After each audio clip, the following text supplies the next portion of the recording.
Hi guys, so let's talk Superman for a bit. There is this theory that has been going on online for a while now that Henry Cavill might be secretly playing the villain in Black Ultraman. And for a very long time, I was like, nah, why would Henry Cavill want to come back and play Ultraman? He was Superman in another universe to be, downgrading for his character. Then he hits me. So far, so good. We haven't seen an official cast for who that character is. I mean, he's officially Ultraman. If you check the merchandise that has been dropped so far, you can see it's clearly tagged there Ultraman, but we haven't seen a cast for him yet. Now, who is Ultraman? In the comics, Ultraman is an evil version of Superman from an alternate universe, S3, in the DC universe. He's basically the same thing, he's just bad. The same build, the same face, the same sets of powers, a few differences here and there, but technically just the same thing. One is just evil, Ultraman.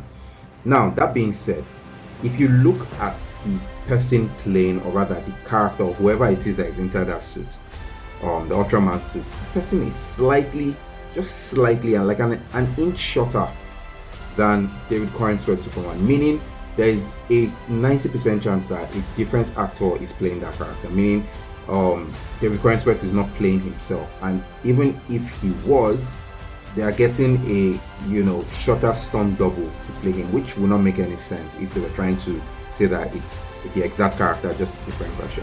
And that brings me to a theory that I came up with, and I wrote it down, but it was not very well refined, so I put it in ChatGPT and asked it to come up with something more compelling than what I wrote. And I'm just going to read it out to you guys, so just bear with me. Give me like 3 minutes to read the entire thing, and I assure you will love it. So it reads: Fan theory, the last son of a dead universe.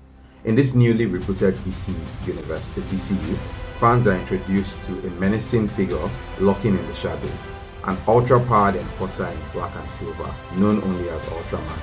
Ruthless and unrelenting, he serves a mysterious benefactor, the brilliant but calculating Lex Luthor, played by Nicholas Hoult. This version of Luthor, unlike any we've seen, doesn't just want to destroy Superman, he wants to replace him. As the story unfolds, subtle hints suggest Ultraman isn't native to the DCU.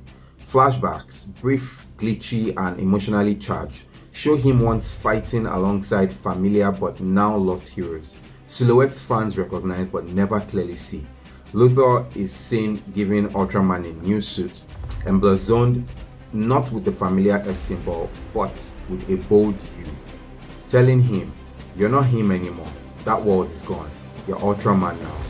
Ultraman is promised one thing: if he helps eliminate this universe's Superman, David Corenswell, Luthor will use his interdimensional tech to bring back the universe Ultraman lost. A resurrection of a past reality, a world fans once knew, but one that no longer exists, the Snyderverse. In the final battle, Ultraman confronts the new Superman, but something inside him hesitates. Echoes of who he used to be.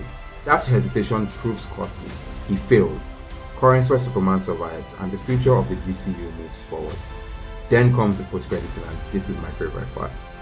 In a dimly lit lab filled with alien tech and multiversal monitors, Luthor stands with his back turned.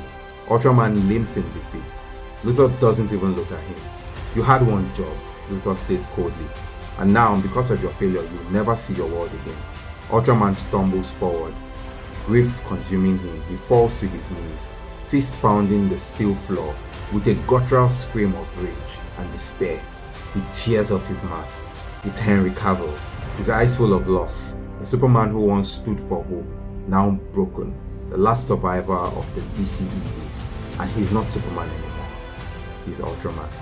Guys, if this or something closely similar to this should happen in this new movie, I'm going to lose my shit. Like, I don't want to be one of those guys that will say, if something happens in something, I'll do something, like I'll run naked or something. I'm not going to do that because I don't want to embarrass myself. But if something closely related to this occurs in Superman come July 11, 2025, I'll be the happiest man on earth. Honestly, I don't care what problems or sorrows I've had all year long. I will just be, I'll be happy for the rest of the year. For the rest of the year, I can rest easy, honestly. But I mean, what else does the comic book movie fandom need right now other than brilliantly written fan service. Think about it. Deadpool and Wolverine had Wesley Snipes, had Jennifer Garner, had Channing Tatum, played Elektra and Gambit respectively, and then even Henry Cavill showing up as a variant of Wolverine.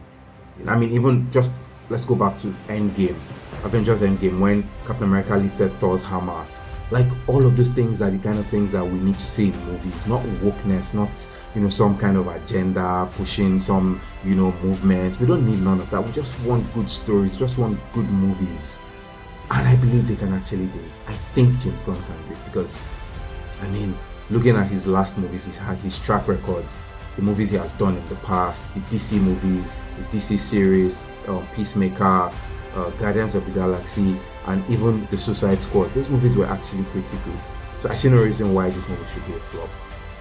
Anyway, that being said, the fan can only hope, the fan can only dream.